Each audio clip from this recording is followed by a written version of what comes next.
دہلی میں خوفناک آتش زدگی، باپ اور 2 معصوم بچوں کی آخری منزل سے چھلانگ، تینوں جاں بحق۔ ناظرین، آج صبح دہلی کے دوارکا علاقے میں ایک المناک حادثہ پیش آیا۔ دوارکا سیکٹر 13 میں واقع ایشاپت سوسائٹی کی رہائشی عمارت میں اچانک زبردست آگ بھڑک اٹھی۔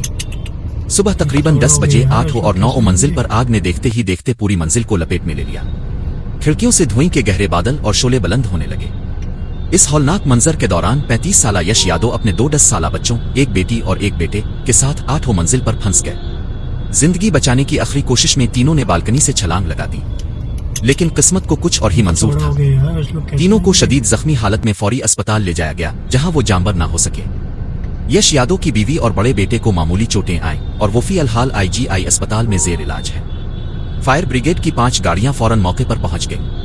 آگ پر قابو پانے کے لیے اسکائی لفٹ کا استعمال کیا گیا۔ سوسائٹی کے تمام رہائشیوں کو فوری طور پر محفوظ مقام پر منتقل کیا گیا۔ احتیاطی طور پر عمارت کی بجلی اور گیس کی سپلائی عارضی طور پر منقطع کر دی گئی۔ پولیس نے مقدمہ درج کر لیا ہے اور آگ لگنے کی وجہ جاننے کے لیے تحقیقات شروع کر دی گئی ہے۔ ناظرین، اردو صرف ہماری زبان نہیں، ہماری پہچان ہے۔